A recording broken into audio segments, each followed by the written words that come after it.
There are moments that try the human soul so violently and so perplexing that if the truth were told, all of us have had moments that we wanted to throw up our hands and walk away. Particularly painful is discouragement in the life of the believer, because as we travel from season to season, it is not just the perils that we face, but it is seeing the wicked go forward while the righteous are held back. Discouragement can creep in secretly, hide behind clothes, makeup, hairdos. Discouragement is so bold that it will even hide behind a smile. It will always ride to work with you. And if it doesn't catch a ride going to work, it'll catch a ride on the way back home. Discouragement will go into a tent. It will walk right into a Section 8 neighborhood. But don't think that it stops. Discouragement will walk right into a middle-class house. It won't just stop there. It'll go in a mansion and sit on the side of a jacuzzi and tell you life is not worth living. If you listen at discouragement, it will cause you to make bad decisions. It will cause you to think that life is not worth living. And secretly, behind the facade of a smile and a good morning and a praise the Lord and a how are you, you will wonder if you're ever going to get out of what you're into. One of the things that we know about life is that it is always changing. Sometimes you're up, sometimes you're down. Sometimes you're happy, and sometimes you're sad. Now that's that thing called life. And when we begin to understand and know that, accepting that reality, that we will never ever have things just on an even keel all the time, that you're going to have some ups and you're going to have some downs. But during those down moments, that's where the growth takes place. That's where the work is. Anybody can feel good when they have their health, their bills are paid, they have happy relationships, the children are acting normal, business is successful. Anybody can be positive then. Anybody can have faith under those kinds of circumstances. See, but the real challenge of growth, mentally, emotionally, and spiritually, comes when you get knocked down. Adversity introduces a man to himself or a woman. How you handle it, that's where the growth takes place.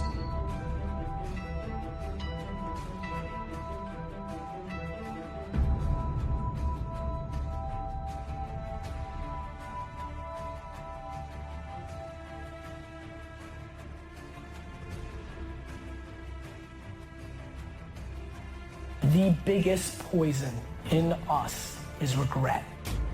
Bad decisions, hasty decisions, too fast, and affects the next 20 years of your life because you made the wrong decision. What makes us make these fast decisions? Fear?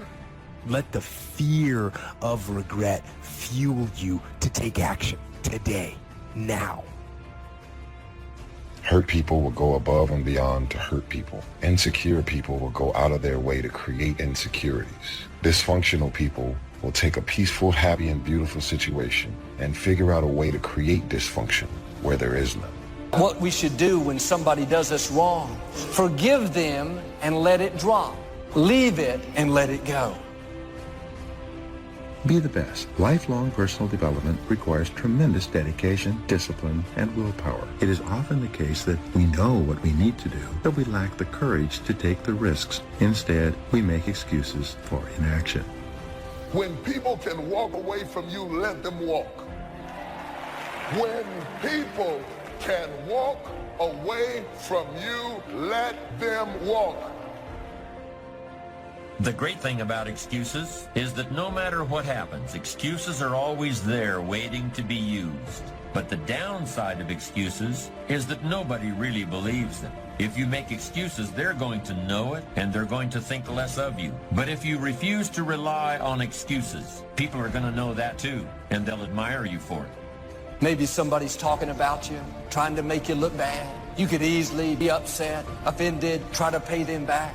Why don't you try a different approach? Drop it, leave it, and let it go.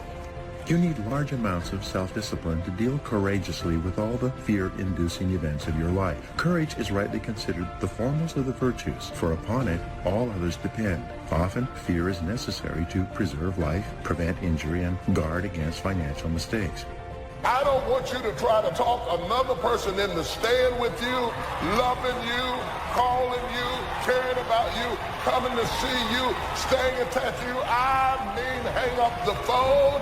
When people can walk away from you, let them walk. If you ask people what they regret, especially as they get older, what they generally report is things not done. So they don't regret so much mistakes they've made, although of course people obviously regret mistakes they've made as well. So they don't exactly regret sins of commission, right? Errors that they've actively made. They torment themselves for opportunities that had presented themselves that they did not, let's say, exploit or engage in. The regret we feel for things that we've done, though intense, only lasts a short period of time. But the regret that we feel for things that we missed out on, that can extend throughout a lifetime. Because most of us are scared, and we choose to lead an easy life. And by doing so, we start to rack up those regrets. But there is a solution. You have to be willing to be bold. You have a great life in front of you, but your great life is in front of you. It's not behind you. What you did back there ain't got nothing to do with what God got for you. What you did back there was learn the lessons to get you to where you are at this particular moment right here. Bad decisions, hasty decisions, too fast, and affects the next 20 years of your life because you made the wrong decision. If you'd have just waited, got all your information together, settled yourself, you'd have been better. What makes us make these fast decisions? Fear? It takes discipline to face your fears so you can conquer them. And that's what discipline is. Discipline means taking the hard road, the uphill road, to do what's right. And regret, in and of itself, it's worthless. So, learn and move on. The ability to learn to say no and not to feel guilty about it, to me, is about the greatest success I have achieved. It's all a part of a process for growing for me. To me, to have the kind of internal strength and internal courage it takes to say, no, I will not let you treat me this way, is what success is all about. I will not be treated this way. I demand only the best for myself. As you might imagine, I don't think we should spend a lot of time regretting the choices we've made in the past. To spend time brooding over how things went, that's an illusion. What you're doing is suffering pointlessly in the present under the shadow of certain memories. You're telling yourself a story about something that might have been over and over again. How long do you want to do that for? And sometimes life is going to knock you down. But because you have been knocked down don't mean that you are finished. No. You got some reasons. It might be your own sense of pride and determination in the kind of life that you want to create. There are people in their 30s and 40s who are still acting like adolescents. And there are even people in their 40s and 50s who are still acting like babies as far as their attitude toward responsibility is concerned. But the large number of people who shirk responsibility can also provide opportunities for you if you are determined to be different. If you decide to be one of the few who embraces responsibility, you can lead, and you will deserve to lead. Churchill said responsibility is the price of greatness. And in my opinion, it's really a rather small price to pay. It means, first of all, that you accept the consequences of your actions. Responsibility means you look to yourself as the source of everything that happens to you.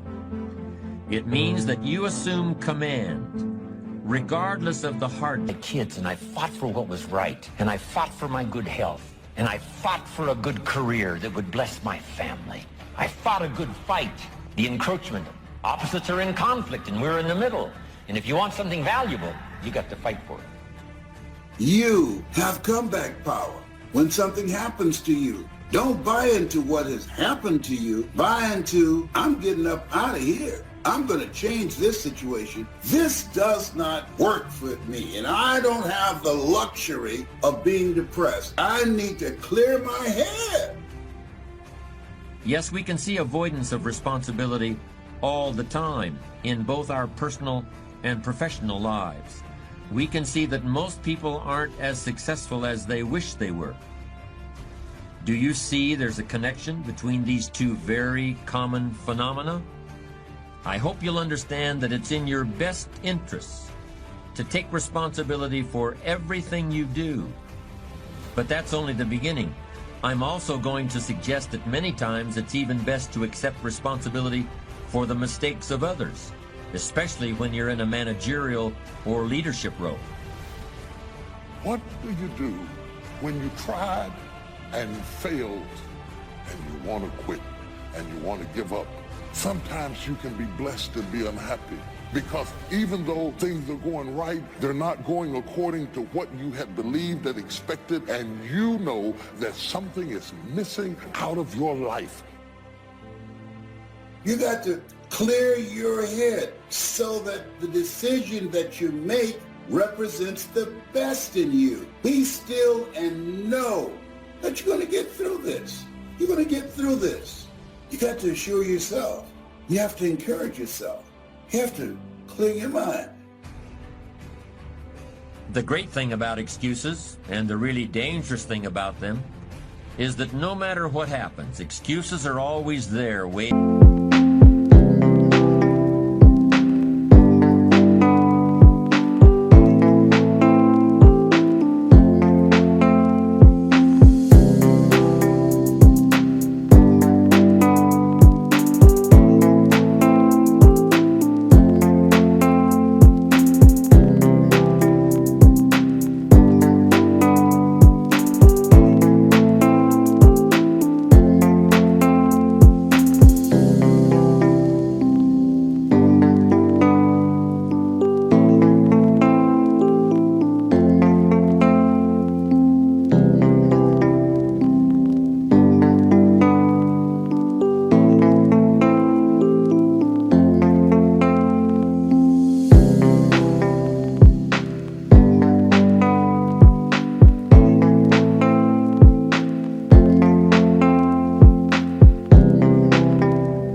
To be used.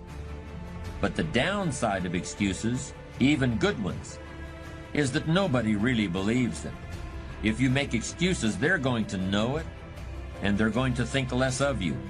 But if you refuse to rely on excuses, people are going to know that too, and they'll admire you for it. This is especially true in business. One of the classic examples happened about 15 years ago. A widely advertised healthcare product from a leading manufacturer was shown to be unsafe, and the company responded by pulling every single box off the shelves at a cost of millions of dollars. Was the company destroyed? Hardly. If they had done anything else, there would have been a tremendous loss of confidence. Instead, there was honest acceptance of responsibility for a mistake. Contrast this with what happened recently to a leading manufacturer of computer chips. When a new microprocessor didn't perform up to expectations, the company made excuses. It was a minor problem, something that would crop up once in a lifetime, and so forth. Were these excuses valid? Maybe, maybe not. But it doesn't really matter, does it? So many people use excuses, but nobody really buys them. Weeping may endure for a night, but joy comes in the morning. Your story doesn't end in the night. The night is temporary. Don't get discouraged. It's just a night season. It's not permanent. It's not how your story ends. You may not see anything happening. Keep moving forward in faith. Keep believing. It's just a matter of time before the morning breaks forth. That accepting responsibility is one of the highest forms of human maturity.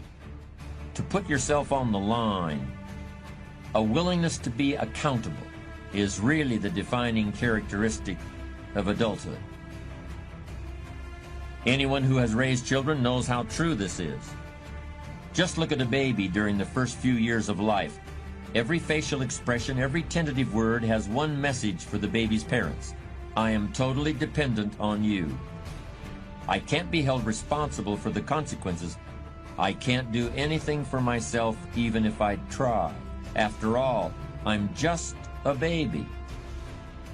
10 or 12 years later, of course, as the boy or girl enters adolescence, this message to the parents will be very different.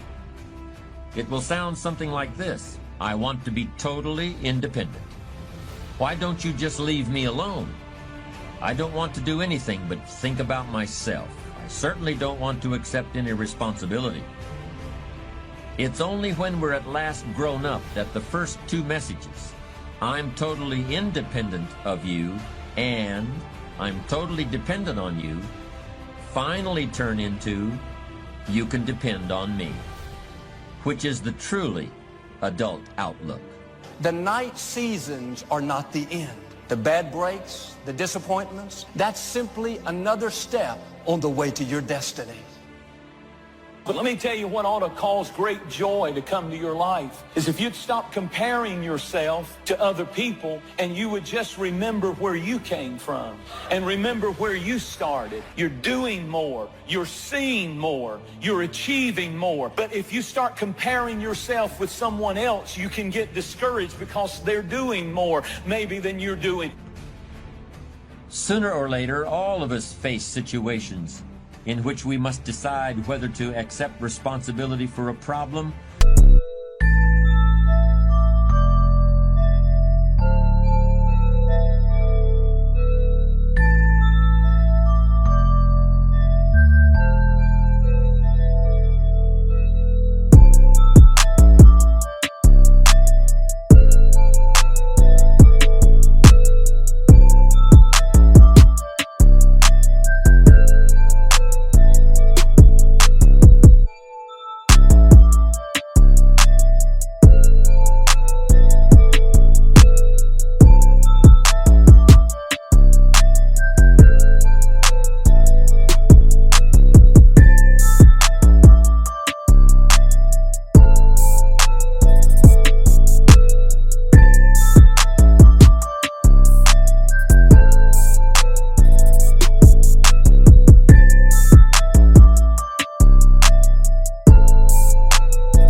to avoid responsibility. Let's look at the various options and decisions that are now open to you. First, there's the role played by intention. In other words, was the outcome of your action what you intended it to be? And if it was not, should you still accept responsibility for that outcome? This is a very serious issue in the way we think about responsibility. In many areas of criminal law, for instance, the intention to commit a crime must be present in order for the accused to be held criminally responsible. This intention is something quite different from mere negligence. But we don't have to enter a courtroom to see the important role intention plays in accepting responsibility ourselves or assigning it to others. Don't you remember when you were a kid and you left the screen door open so that the cat ran outside and was lost all afternoon? What did you say to avoid responsibility? You said, it was an accident. You said, I didn't mean to do that. As I pointed out earlier, there are lots of people who still use these childlike rationalizations well into their middle age. But if and when you decide you want to be an adult, you begin to see the whole question of intention as nothing more than another opportunity for excuse-making, and you should refuse to participate in it. If you get beat, unless you're dead, you are not defeated. And you have not Credit failed. goes to What our you've done is awesome you've learned. patrons who make You've gained videos like this one experience, possible. and you're still Consider alive. joining them So to get support up our and work. go get after it.